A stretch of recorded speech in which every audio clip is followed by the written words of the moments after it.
Showbiz की इस चमकती दमकती दुनिया में प्यार, दिल लगी और मोहब्बत जैसे जज्बात स्टार्स की ज़िंदगियों में अक्सर बहार के झोंके की तरह आते हैं और कुछ वक्त के बाद खिज़ां बनकर चले जाते हैं।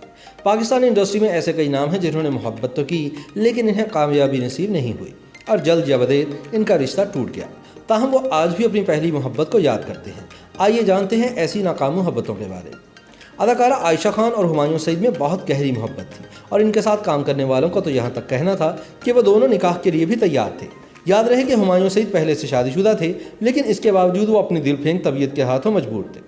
इन दोनों की शादी भी हो जाती, मगर फिर हुमायूं सईद की बीवी समीना सामने आ गई और इन्होंने अपने शौहर पर ना सिर्फ नज़र रखना शुरू कर दी, बल्कि इनका और आयशा खान का ताल्लुक भी ख़त्म करा दिया। अदाकारा सारा खान अपनी भोली भाली सूरत और बेहतरीन अदाकारी से लाखों दिलों पर राज करती हैं। इनकी ज़िंदगी में आगा अली की मोहब्बत जब शामिल हुई तो यूँ लगता था कि इस जोड़ी को अब कोई जुदा नहीं कर सकता। आगा अली ने एक मॉर्निंग शो में बाकायदा अपनी और सारा खान की पसंदीदगी का ऐलान भी किया और यह साफ जाहिर था कि इन दोनों की जल्द ही शादी हो जाएगी।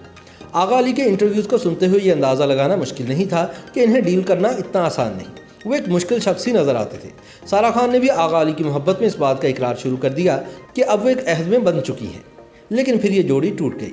आगा अली ने इस रिश्ते को ख़त्म करके हिना अल्ताफ़ से शादी कर ली और रिश्ता ख़त्म करने की तौजीह ये पेश की कि अब हम दोनों की तरजीहात बदल चुकी हैं और अब ये किसी और डगर पर हैं। हालांकि आगा अली खुद नए रास्ते का इंतखाब कर चुके थे। मरूफ अदाकारा सबा कमर उन शोबिज़ सितारों में से एक हैं जो अपनी मोहब्बत को पाने में नाकाम रही। सबा कमर ने एक इंटरव्यू में बताया कि किस तरह इन्होंने एक बोझ से भरे हुए रिश्ते को 8 साल चलाया और फिर अपनी ज़िंदगी के कीमती 8 साल उस बेवफा को दे दिए जिसके बारे में इन्हें यकीन था कि इसकी मोहब्बत हमेशा इनके साथ रहेगी। लेकिन 8 साल बाद उस शख्स ने किसी और से शादी कर ली और फिर भी यह ख्वाहिश रखी कि सबा कमर उसकी ज़िंदगी में यूं ही शामिल रहे। सबा कहती हैं कि मैंने उसे छोड़ दिया और इससे बदला लेने के लिए अपने कुत्ते का नाम उसके नाम पर रख लिया। सबा ने कहा कि मेरा पालतू कुत्ता उस बेवफा शख्स से ज़्यादा वफादार है। इसी तरह बहुत कम लोग इस बात से वाकिफ़ हैं कि गुलकार फ़ख्र आलम भी अपनी हम असर गुलकारा मिशी खान से शादी के ख्वाहिशमंद थे और इनसे बेपनाह मोहब्बत करते थे, मगर मिशी खान ने इनसे शादी से इनकार कर दिया, जिसके बाद फ़ख्र आलम ने मायूस होकर दुबई से ताल्लुक़ रखने वाली एक लड़की से शादी कर ली। ताहम ये शादी भी कुछ ही अरसा चल सकी। मालूम हुआ है कि फ़ख्र आलम अपनी वालिदा उरूसा आलम की तरह अब तक 2 मरतबा घर बसा चुके हैं, लेकिन इनके मामलात अब भी ठीक नहीं। ड्रामा तन्हाइयों में एक साथ काम करने वाले मरीना खान और आसिफ रज़ा मीर एक दूसरे के बेहतरीन दोस्त हैं। अपने टीवी इंटरव्यू में मरीना खान का कहना था कि आसिफ रज़ा मीर इनकी ज़िंदगी का सबसे पहला क्रश थे और वो इनसे शादी करना चाहती थीं, लेकिन किस्मत ने साथ ना दिया। आसिफ रज़ा मीर ने जिस लड़की से शादी की उसका शोबिज़ से कोई ताल्लुक़ न था, जबकि मरीना खान ने बाद अज़ां जलील अख्तर नामी शख्स से शादी कर ली। मिकाल जुल्फ़िकार अपने करियर के इब्तदाई दिनों में मशहूर मॉडलर और अदाकारा ज़ारा शेख की मोहब्बत में गिरफ्तार हुए और ज़ारा शेख भी इनमें इंटरेस्टेड थी। दोनों ने 2 बरस प्यार की बींगें बढ़ाई और ऐसा लगता था कि ये बहुत जल्द शादी कर लेंगे।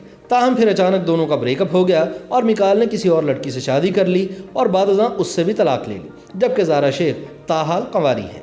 माजी की फिल्मी जोड़ी सऊद और मीरा हकीकी ज़िंदगी में भी एक दूसरे की मोहब्बत में मुब्तला थे और एक दूसरे से शादी के शदीद ख्वाहिशमंद थे, मगर सऊद मीरा की गैर संजीदगी की वजह से उलझन का शिकार हो गए और इनको महसूस हुआ कि इनका ताल्लुक देर पा साबित नहीं हो सकेगा।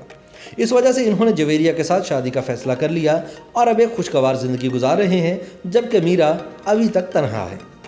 YouTube पर गूगली न्यूज देखने के लिए youtube.com की सर्च बार में गूगली न्यूज टीवी टाइप करें। गूगली न्यूज के पेज पर सुर्ख रंग के सब्सक्रिप्शन वाले बटन पर क्लिक करना ना भूलिए। YouTube पेज पर अपलोड होने वाली वीडियोस से बाखबर रहने के लिए बेल आइकन पर क्लिक कीजिए। आपको हर नई वीडियो के बारे में नोटिफिकेशन मौसूल हो जाएगा।